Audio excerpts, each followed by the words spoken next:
Sultan Park. Then I took the tram towards kHz.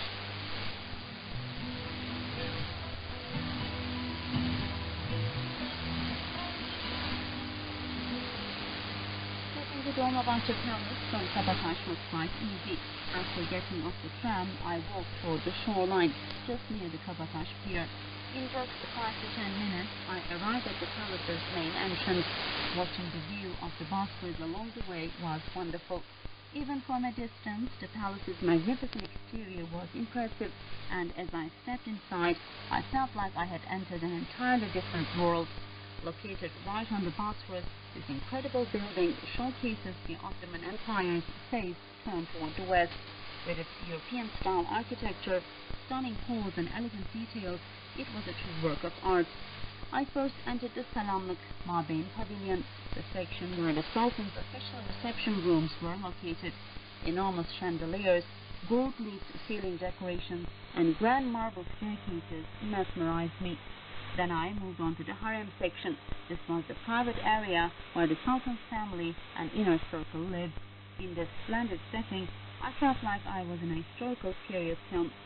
Unlike the one in Topkapı, the harem here was decorated in a more European style.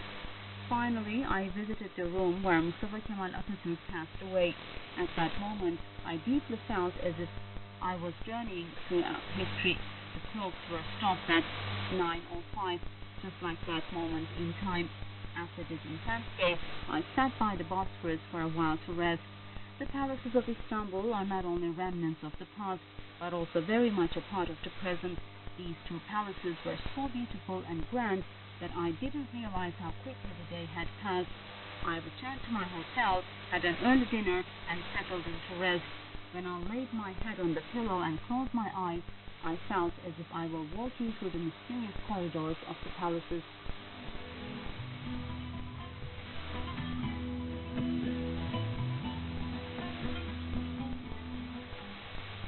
The next morning, I woke up excited once again.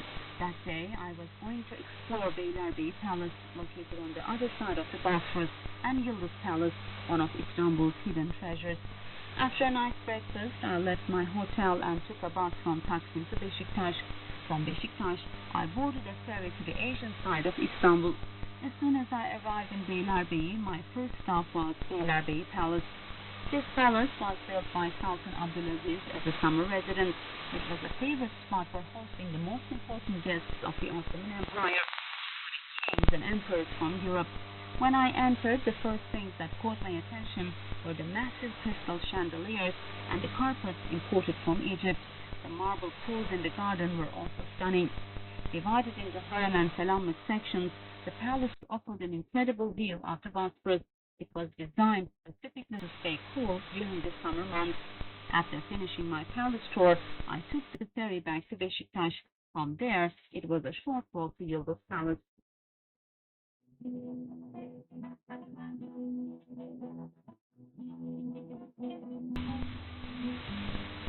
Yıldız Palace was one of the palaces where Sultan Abdülhamit II spent most of his time. Though it appeared more modest than other palaces, it held a deep history within. I first entered the Mabeyne Pavilion, where the Sultan used to hold official meetings. Then I stopped, which looked like a museum displaying the finest examples of Ottoman tile work. After walking around Yıldız Park for a while, I sat in the palace garden and watched Istanbul's quiet side. It felt like a peaceful break from the city's crowd, nestled in the heart of history. Over the course of 2 days, I toured Istanbul's most magnificent palaces. Each one belonged to a different era, a different story. The traditional Ottoman essence of Topkapı, the European grandeur of Dolmabahce, the elegance of Beylerbeyi, and the mysterious atmosphere of Yıldız. In that city, history is always by our side. It was an unforgettable experience for me, and I knew I still had many more memories to make in this city. In the next episode, I'll share with you the famous mosques of Istanbul and the spiritual moments I experienced during Ramadan. Until then, goodbye.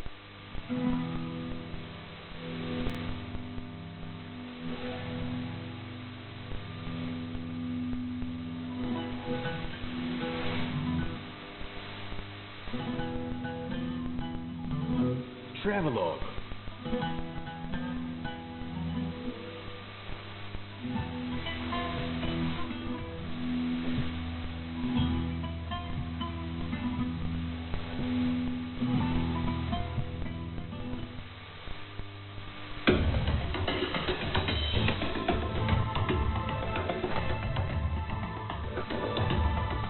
A world of news in 41 languages on trtvotbird.com.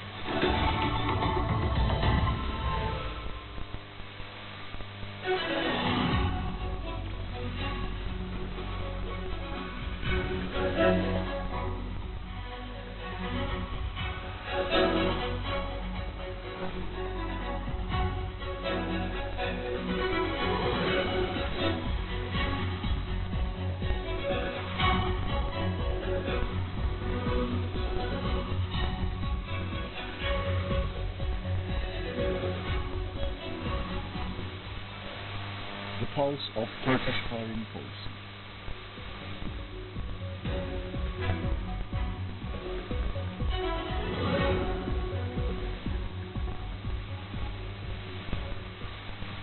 Hello and welcome to another episode of the Pulse of Turkish Foreign Policy. Today we will take up the topic while all eyes turn to Iran, Turks in Iran. Here is an assessment on the subject by international relations specialist Dr. Cemil Doğaç.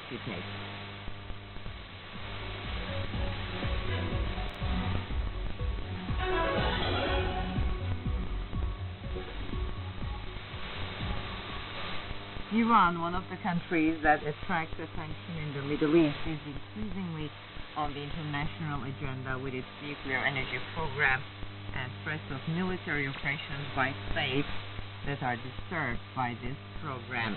There are deficiencies in the analysis made about Iran due to the fact that Turks living in the region are ignored.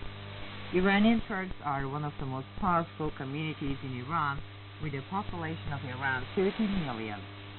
Turks have played a leading role in political changes in Iran in terms of their geopolitical location, socio-cultural structure, economic power, and population potential. Although this situation began to change after 1924, their strong position in Iran continues. The region that remains within the borders of the Iranian state today is one of ancient Turkish homelands.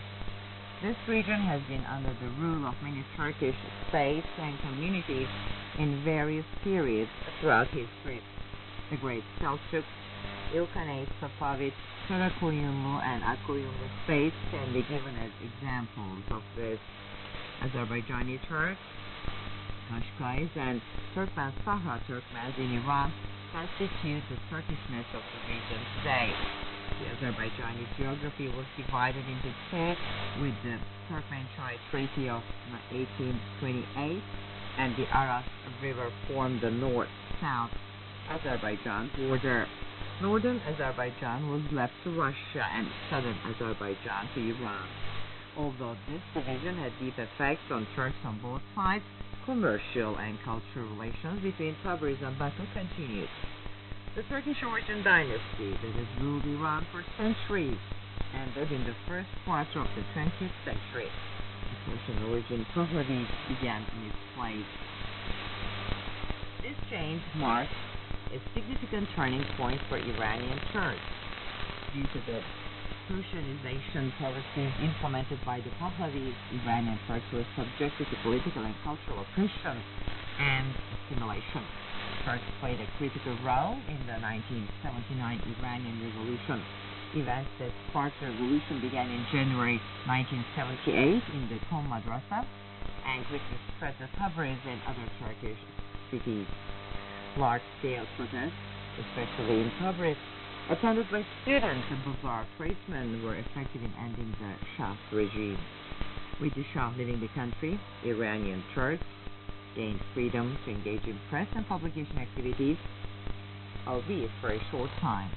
Publications such as Varlık magazine, established during this period, contributed to the development of Turkish culture. However, the Iranian government soon banned Turkish broadcasts and put an end to such activities. Political activities of Iranian Turks have increased significantly since the 1990s. Dr. Mahmoud Ali Shohreganli stood out as an important figure who loudly protested the assimilation implemented by the Iranian government during this period. Shohreganli, who ran as a Tabriz deputy candidate in 1996, was forced to withdraw from the elections due to government pressure. Despite winning the right to enter parliament by receiving 600,000 votes. This situation led to mass protests in Tabriz, and as a result of the harsh intervention of the Iranian security forces, many demonstrators lost their lives. In May 2006, Iranian Kurds took to the streets. Behind this reaction was discomfort caused by a cartoon that was published in the state of press in the south of Iranian Kurds. This incident led to widespread protests, and as a result of the intervention of the state, more than 50 people were killed, hundreds were injured, and thousands were arrested. This incident led to the questioning of the unifying element of the Shiite sect in Iranian history. Turkish nationalism became so prominent in Iranian politics for the first time.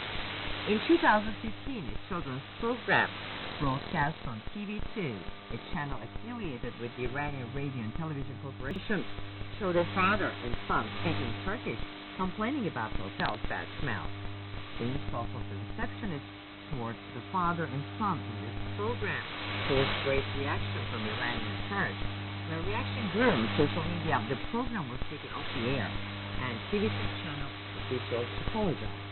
However, Turks' anger did not subside, and they organized a large protest. During Nowruz celebrations last month, demonstrations held by the supporters of the terrorist organization PKK in Urmia drew the reaction of Turks in the city and turned into large protests with tens of thousands of people. Demonstrators who protested attempts to change the city's identity with the slogans "Urmia is Turkish, it will remain Turkish," were met with prompt intervention by Iranian security forces.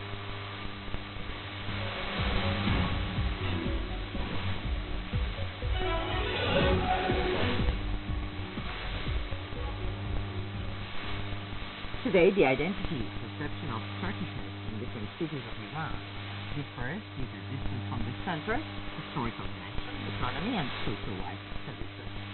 Most Iranian Turks see the history and state of Iran as a phenomenon in which they play a leading role.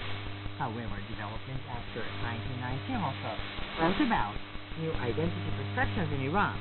The newly developing young Turkish nationalist identity sees itself as a brother to Turkey and Azerbaijan.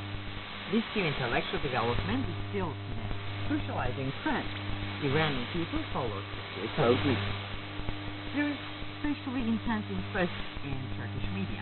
It should not be forgotten that not only Turkey's policies towards Iran, but also its policies towards Iran, Syria, and Azerbaijan have an impact on Turks in Iran. We are presented an assessment by International Relations Specialist Dr. Jimmy Duanchike. Until we meet again next week, goodbye.